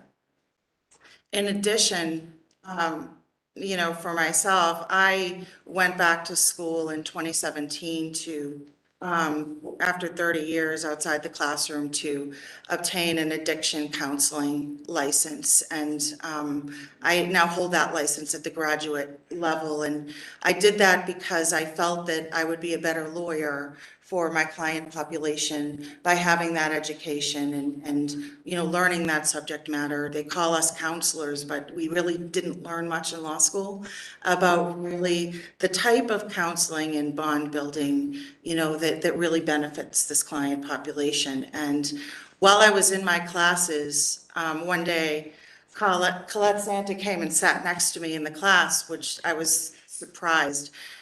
She was doing the same thing I was doing to make herself a better parole board member. She was getting the same addiction counseling, training, and education to make her better at her job. And I very much respected that. And I still respect that. And addiction counseling, understanding, and training is something that I value in a parole board member. And so I respect her for doing that and for wanting to be better at her job in that way. With respect to the way that she conducts herself in the hearings, in my experience, I have found her to ask important, clarifying questions as a follow-up questioner. And I've also appreciated her restraint and ability to not speak when she doesn't have to.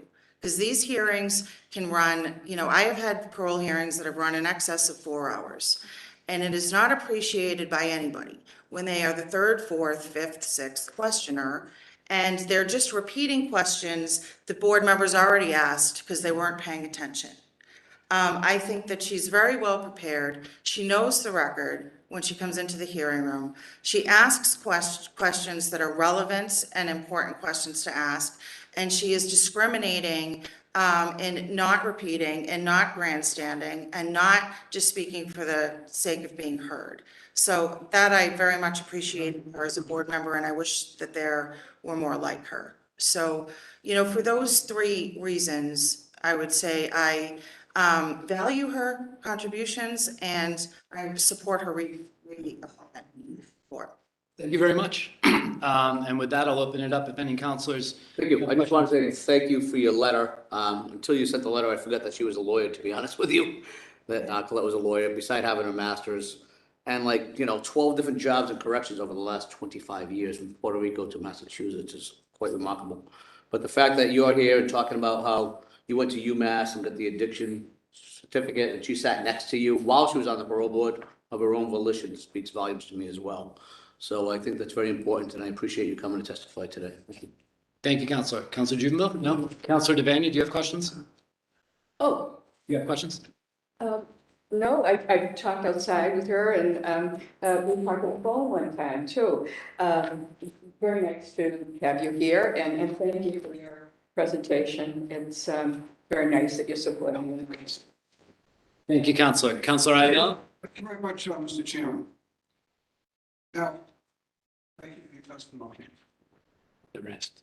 What I didn't understand, you started off by saying, I disagree more than I agree with the nominees. Did I get that correctly? That's what I wrote. I think I do on different issues, okay? Yeah, that's true. I disagree more than I agree with them. Yeah. So my question is, do you think, we're talking about conducting the hearings, because do you think she's fair? Very. Do you think she has the right temperament? Yes. Do you think she exercises good judgment? Yes. Do you think, when appropriate, she's compassionate? You. And do you think she's well prepared? Very. Tell me, obviously, like you said, you disagree more than you agree with her. Give me some examples of how you disagree with her. So like I mentioned, we went through some addiction counseling classes in education. And I would say it's more outside the realm of the parole Well, I'm area. just talking about, hold on one second.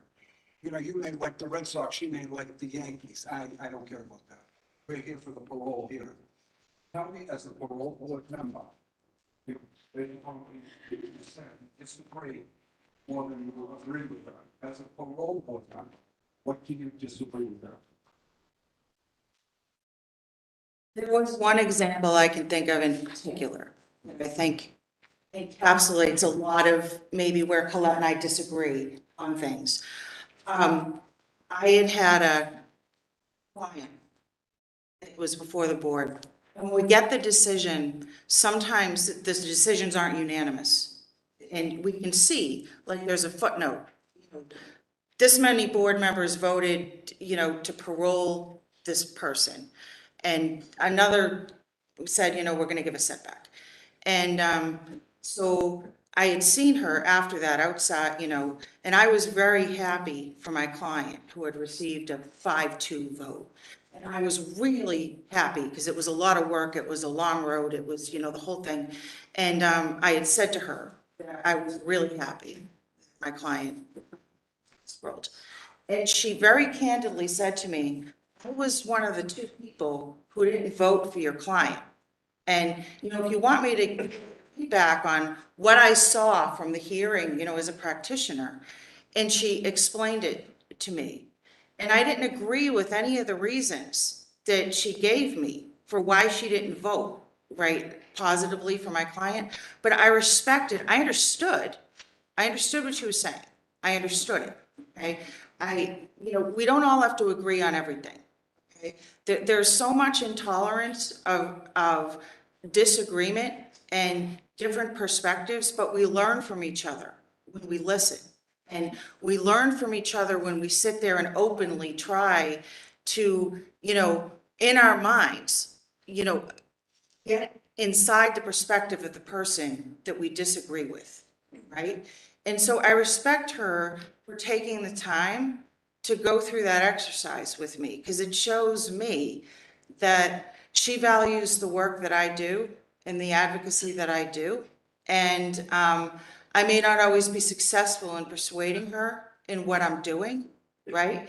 But I don't want a parole board full of parole board members that are always going to vote out every single client that I come to the board in front of, right?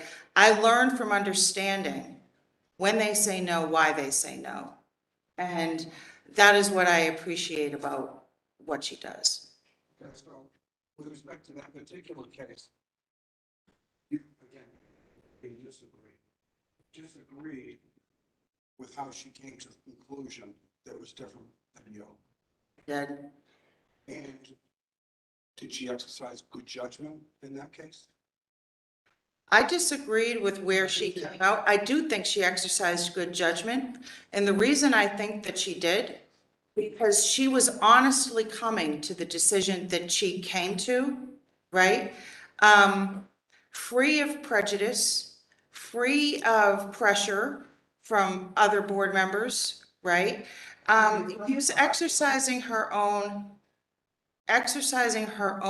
judgment, which just because I would differ with it doesn't mean the judgment isn't good.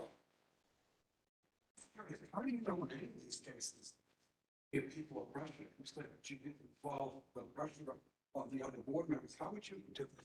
How does that, how would you know that? Well, Counselor Ianella, I guess I'm basing that on if 5 board members are voting and 2 are not, or, are saying no, they're not being pressured to go along with the majority. So to the extent that is a faulty premise, then that's where I derived my opinion that she wasn't pressured. Yeah, I'm not getting that at all. I don't know if you were here earlier, got a vote today, it's 5-3. I think any of the 8 of us will pressure the vote. But she said she pressured, I'll follow up on that. If members move back on the roll or members pressure other members. Surprised to hear that. I didn't say that, so I thought you said she didn't follow the pressure of the other members. she didn't feel pressure, or I didn't say she didn't follow She pressure. didn't feel pressure. So, as you may be aware, when they vote on cases, it's in a private session, so I wouldn't know. But what I'm saying is, each parole board member has an obligation and a duty to vote, exercise their own individual judgment, and vote the way their conscience, right, and their sense of what is right dictates. When you see a board member or board members that will create a a minority in the room, that's what I'm saying in terms of, if you're in that room, whether you're the 2 that voted to set my client back and you're not in 5, the result's going to be the same either way, okay? Because, 5 is enough votes, right, for the guy to be paroled. What I'm saying is, doing her duty in that way and going on record of, no, I'm opposed to this, that shows me that she's exercising independent judgment, and that is something that I value in a parole board member, even though I don't like the vote that she cast as an advocate. Are you suggesting that other members of the parole board not exercising independent judgment? I am in no way suggesting that. I'm not sure. I think I listened to your testimony. So far, you disagree with them more than you agree. And the only example you've given me is on this one occasion, you had a case in front, she had a case where you represented the defendant post-conviction parole, but the hearing, and she voted the other way. Other than that, I think these are all of us. That is not correct. If you could give me this one thing, succinctly, what other disagreements do you have? You asked me to confine my commentary to what goes on at the parole board. Yes. Yeah. So I have areas of disagreement with Colette that are outside the parole board work. And for that reason, I was able to give you a singular example of disagreement because you confined my commentary to stay within those parameters. I appreciate that. How important, I voted against a parole board nominee recently because to me, what's so important is folks who have a social science background. What's your thoughts on that? I think it's very important to have members of the parole board who have a social science background. I equally feel it's very important to have members of the parole board who are native Spanish speakers and who have training in addiction counseling. I believe that there needs to be a vast array of background and experience, and that's why I support Colette's renomination. My question is, as simple as I can. Well, I'm gonna, does Colette have any, to the best of your knowledge, have social science background? To the best of my knowledge, she doesn't. I don't see it in her background. How many parole board hearings have you had in front with Colette? About. I would say about 6.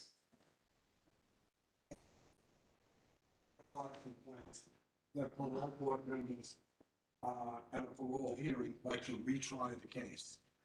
Tell me how she conducts herself at a parole hearing. She asks questions, like, okay, what happened? Basically, you know what I mean? by- I do, yes. What does she think? I would say that in my experience in the hearing room, she's not a standout in either direction. I don't like it when the retry the case thing goes on in the hearing room.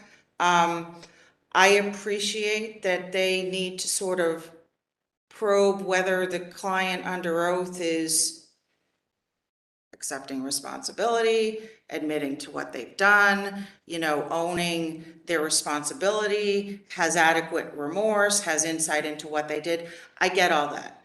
I don't like parole board members up there playing cross-examining prosecutors. I think that is completely inappropriate, right? So I think it happens in that room from time to time with respect to all of them. I don't like it. As not efficient as well as correct. Sometimes you don't want to, she's middle of the road. I'm saying, yeah, not a standout in either direction. I don't think any of them are innocent of that, quite frankly. How important is it?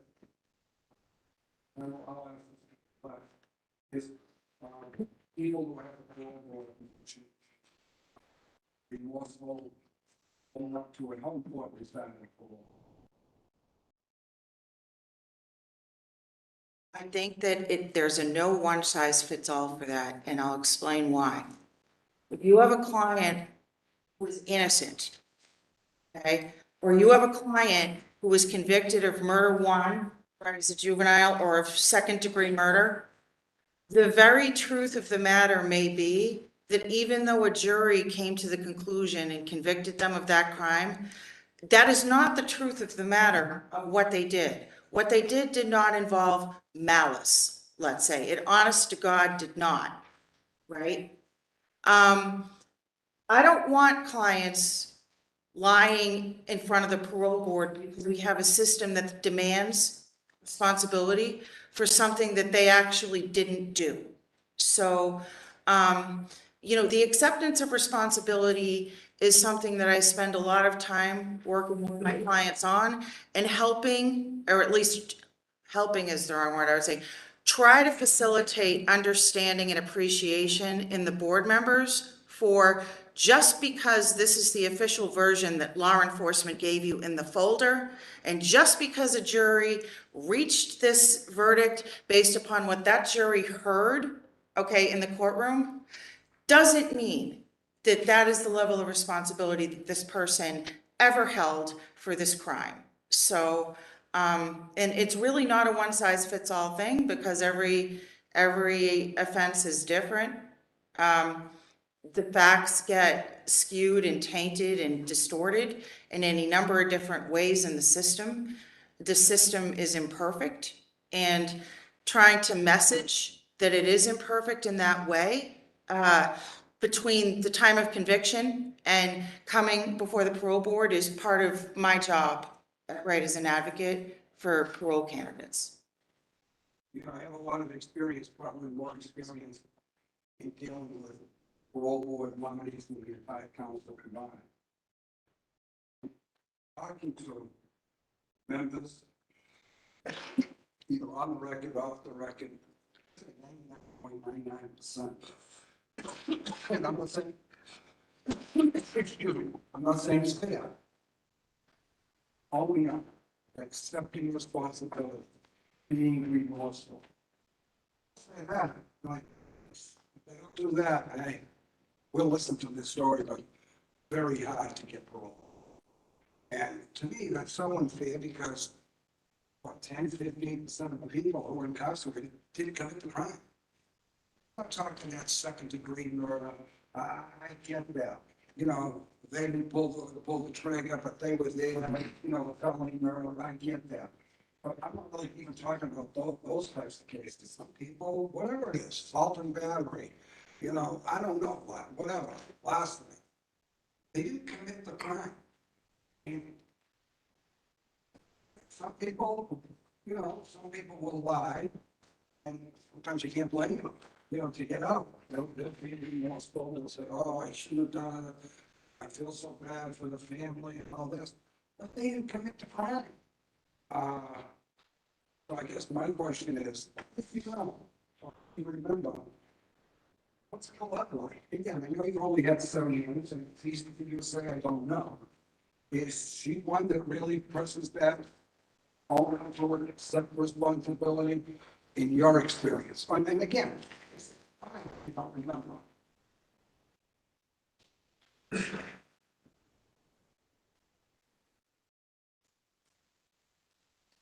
I can't recall an instance where she has dialogued as a parole board member with a client of mine or in any hearing videos of other candidates for parole where that has happened. I don't recall that of my own personal experience. I assume other members obviously bring it up, so they all want to know. Somebody wants to know of the members, your responsibility, are you remorseful, you realize what you did was wrong, it's not maybe you don't remember if she did, but somebody always brings that up. I think maybe always is further than I would go, but it is a common theme. And you think if you had to, one way or the other, there's so many members that bothers me, so many members over the years. They think they're the judge. They retry the case, and you and I are on the same page in this one. I think it's unfair. The judge, the jury, they already made the decision.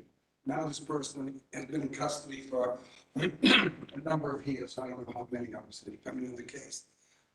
To me, parole's about rehabilitation, how they're going to integrate back into society. Are they remorseful if it warrants? What type of inmate have they been?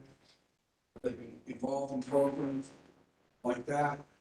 That's what's important to me. Rehabilitation. Would you think that she's on the same wavelength as what I just said? Yes, I would.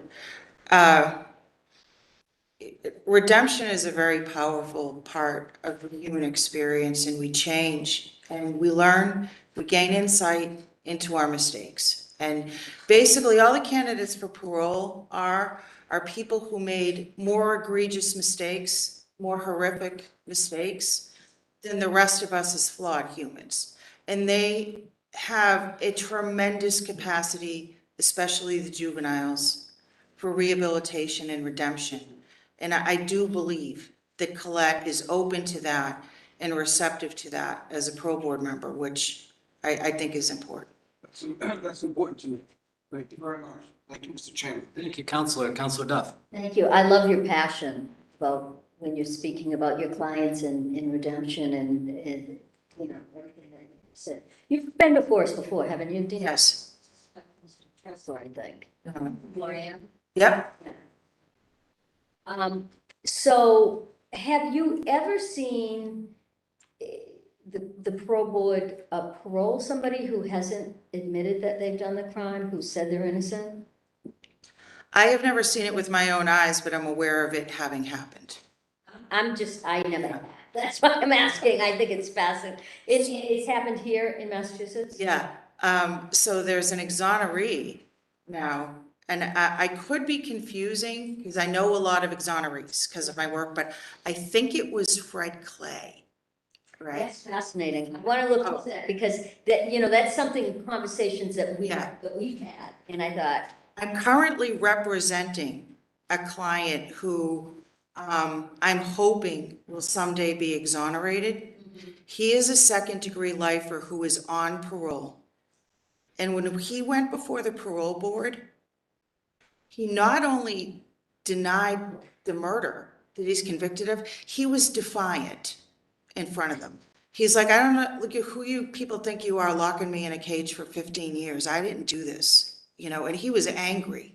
And they paroled him. Yeah, he was pretty, but they did parole him. So I think that is extremely rare, though. I don't want to suggest when I say something like that to all of you, that's like something that's easy or commonplace or you know, that we can rattle off, right, on, you know, on all our figure, like the amount of guys who go before the board, you know, because I can think of two, right? Okay, out of the whole hundreds, right? So, it's extremely rare. It's not non-existent. Yeah. That's good to know, it's not non-existent. Well, yeah, but two is, if I can only name two, Well, it's a good thing we don't have the death penalty in this, absolutely. because then you're going down Amen. slippery slope. Oh, yeah. Okay, I love that you've done a course on drug counseling. I have a degree in, a late Act 1 degree in addiction counseling license. Is that separate from the addiction counseling? So, I'm interested. yes, it is separate. So, yeah. Is it a degree or a course or a certificate? So there's a couple of different tracks. So you can go an undergraduate degree track, you know, take courses, in, you know, a number of courses, pass a licensing exam. Okay, and then you're a licensed addiction counselor at the level called Late Act 2, which is a non-master's degree program. That was the program that I was in with Colette. I then went on and got my master's degree level addiction counseling and license because I felt that it was a good experience for me doing the undergraduate one, but I felt like it wasn't enough. I felt like I could use more and then be better as an attorney with more. I understand that, because I used to work with addicts. In my work, I mean, I was with them all the time, but do you have a minimum number of clinical hours? Yeah. Any clinical hours? I don't remember because it was a while back. I'm just curious because I guess I want to be careful about the semantics of these things. I think it's great to take the courses and the certificates, and you've clearly taken an undergraduate and then carried on. But the difference between being, you know, it was kind of part of the conversation we had with somebody else who came before us and said, I'm a social worker. Well, you have a degree in social work, you could take a class, but if you haven't done, you know, to be a licensed clinical addiction counselor, it's 12,000 hours. 12,000 hours. I mean, it's years and years and years. And that's why I'm curious whether, I think for the sake of the council, we need to and this isn't about you. I think it's terrific that as an attorney, because you very clearly have this great passion for your work. I think it's important for us to differentiate the difference between, you know, I went and on my own accord took a class, and I'm not saying you did or didn't, you know, on my own accord, on my own dime and everything, I took this class, and then saying, I have something in addiction counseling, because they are two, in my mind, as somebody who worked every single day with addicts, completely different things. So there's degrees that you get, like you get a degree from a university. You get licensed by the state as a result of the degree plus the licensing exam plus the clinical. The clinical hours. Yeah, that's right. Yeah, you're right. No, that's just what I wanted to be clear on, because I know when this had come up before for some of the counselors, because we all work in different fields, right? Many of them are attorneys, but in different parts of law that they don't really always, and myself included, understand what some of the coursework actually means and what the certificates actually mean. You know, it's one thing to go and take a course for, you know, 40 hours. It's another thing to be a licensed addiction counselor. So thank you very much. Really appreciate you being here and appreciate your passion. Thank you, Counselor. Thank you. Just one quick statement. That's what I know. Just, I know you said you had two people that you're aware of, to counsel. Actually, there were actually four that I knew of. I chaired a hearing 30 years ago in this chamber. Joseph Salvati and three other folks. They were all convicted for first-degree murder, as we know, with a chance of parole. The parole board, they exhausted all the appeals to find them. There's probably something through it, but a lot of different parole boards. But finally, the parole board recommended commutation of what it was to be for so long. And the government at the time, I believe it was Chicago, but it could be wrong, so long time ago, but this body, different members, we can give it the sentence. Now, it's for folks who never committed a crime, they're in prison for. It does that. Thank you very much. Thank you, Counselor. And I don't have questions, but I do want to thank you for bringing up important issues that you work with and deal with around cultural competency, language. You know, you alluded to the fact we have the highest Latino incarceration rate in the country here in Massachusetts. And obviously substance abuse and mental health are preeminent issues running through our criminal system. I really appreciate you being here. And unless there's other comments from the council. So thank you very much for being here. Because of our scheduling, we're going to suspend this hearing until Wednesday, August 3rd at 10:30 a.m. Thank you very much.